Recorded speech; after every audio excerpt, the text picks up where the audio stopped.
¿Recuerdas cuando conociste a Cristo por primera vez? ¿Recuerdas esos primeros días? ¿Cómo nos vino esa alegría? ¿Cómo tuvimos una paz que por supuesto en el mundo no podríamos haber encontrado?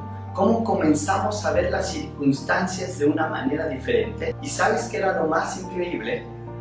Que teníamos casi nada o poco conocimiento de la Biblia. Que conocíamos casi nada o poco de Dios. Entendíamos casi nada de la iglesia. Ahora, mucho menos sabíamos de teología o doctrina. Es maravilloso que vino esta alegría, esta paz, este gozo de la vida, sin saber todo lo que ahora conocemos de Dios o de la palabra de Dios. ¿Qué entonces fue lo que te cautivó de Dios? ¿Qué fue lo que te trajo a tu corazón esas emociones, esos sentimientos, esas expresiones de amor de parte de Dios? ¿Qué era lo que te hacía llorar cuando escuchabas esas alabanzas en el principio? ¿Te hacían estremecer y llorar y llorar? ¿O te hacían un cúmulo de gozo y de alegría o de paz en muchas ocasiones? Cuando nos encontrábamos en esa primera condición de haber creído en Cristo y cuando recibimos esa primera buena noticia en Cristo, simplemente lo hacíamos sencillo. ¿Recuerdas? Veníamos al Padre si nos sentíamos mal y solo decíamos: Padre, ayúdame, no puedo. Así de sencillo, te necesito, porque creíamos en las promesas y en el poder de Dios, que nos consolaría, que nos daría la fuerza, nos guiaría, nos traería sabiduría o conocimiento para lo que necesitábamos en el momento. Eso era andar y depender en las promesas y en la gracia de Dios. La Biblia nos ha animado durante el transcurso de nuestras vidas a confiar en Él, a descansar en Él, a esperar en Él, a ser conscientes que andamos bajo el poder de Dios, bajo su dirección, protegidos por Él. Pero, a pesar del conocimiento que hemos adquirido durante este tiempo de Dios y de la Biblia, a pesar de lo que hemos crecido en nuestra relación con Dios, seguimos cayendo ahora en el error de querer hacerlo por nuestras fuerzas. Y así vamos perdiendo esa linda experiencia que teníamos en el inicio de depender de Dios, de descansar en Dios, de confiar en las promesas que nos daba Dios. No podremos hacer muchas cosas, nos sentiremos a lo mejor más frustrados, habrá algunas carencias a lo mejor, pero te aseguro que será una fantástica oportunidad para volver a aprender a descansar y a confiar en Dios. Hay una tremenda lección en la Biblia que si logramos aprenderla, seguramente nuestra actitud será más positiva. A la luz de esto, te pido que de favor me acompañes en el pasaje de Hebreos si tienes una Biblia allí. Si no, yo lo estaré leyendo en la traducción del lenguaje actual. Hebreos capítulo 4, versículos 1 al 3.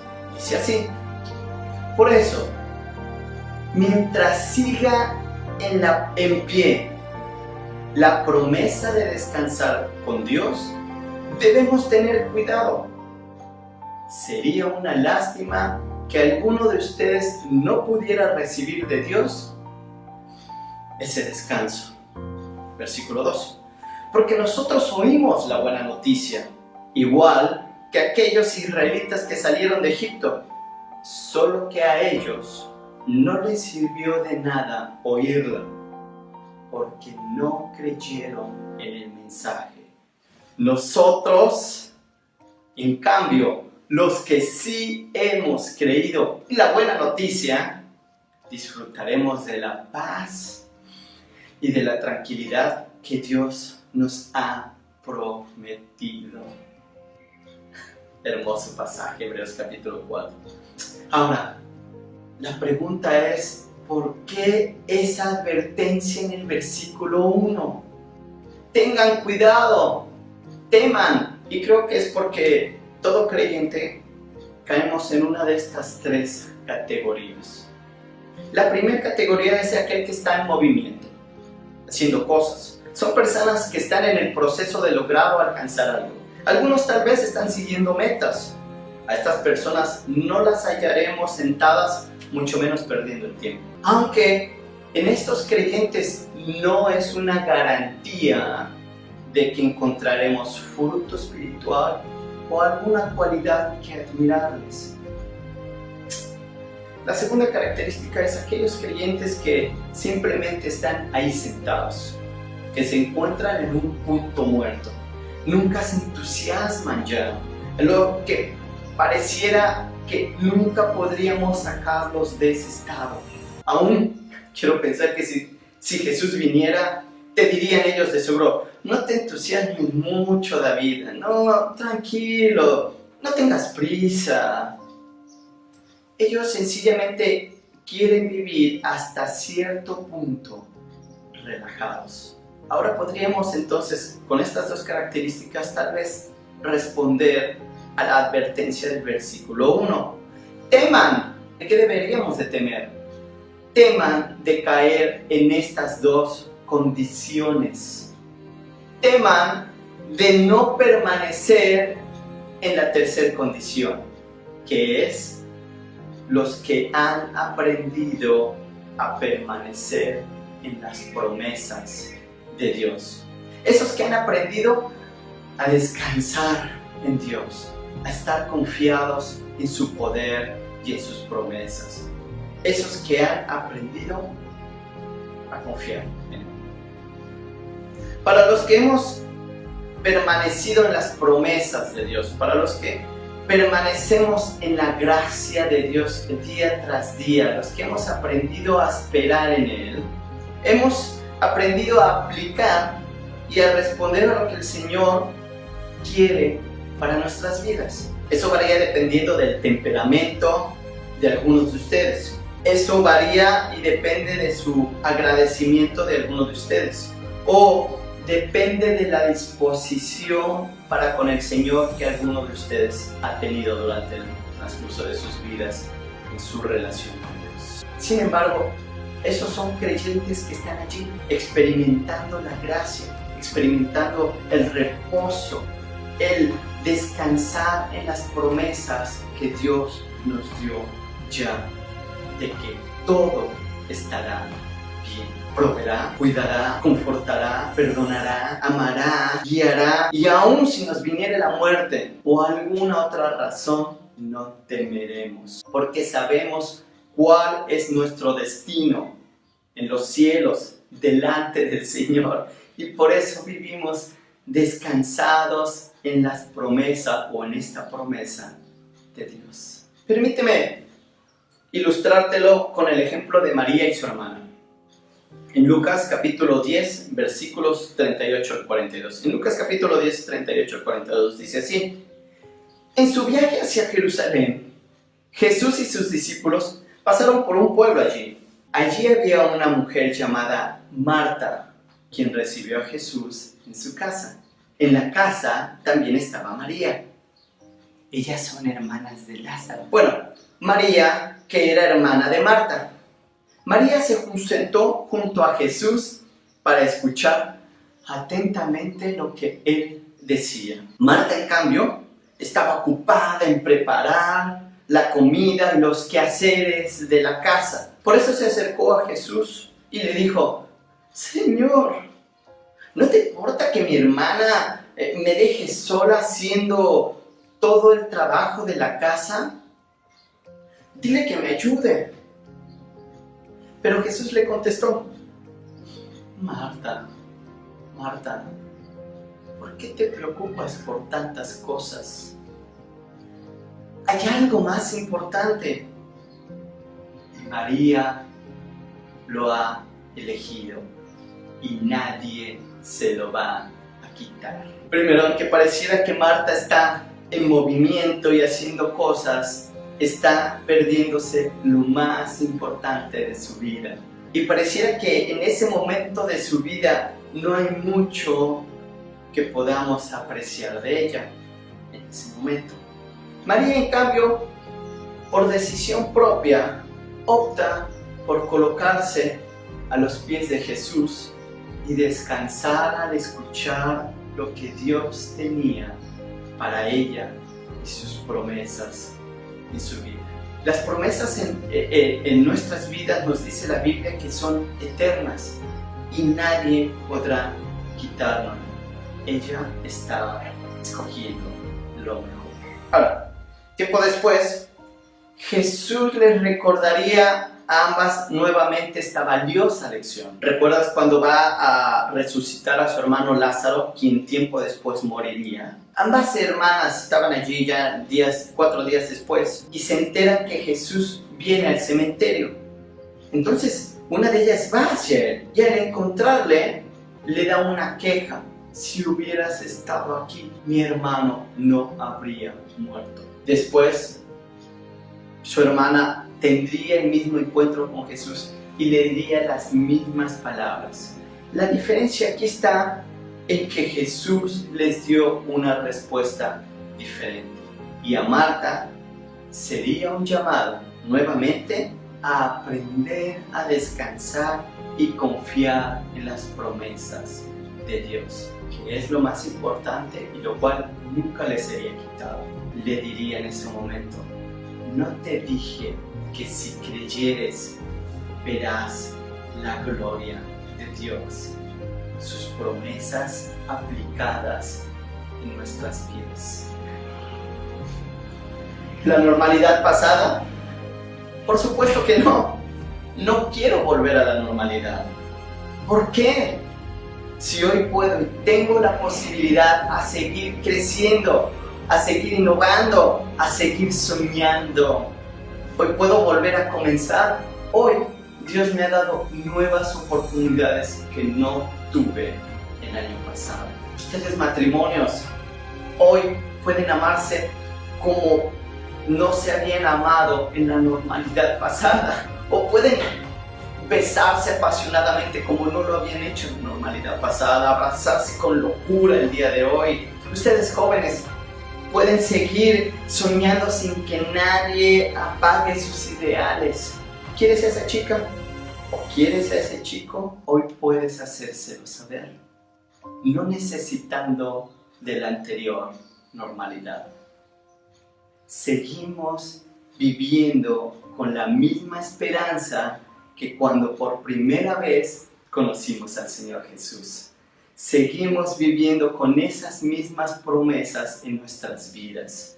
Haya sido el año pasado, hace 5 años, o hace 20 años, o hace 30 años, no importa.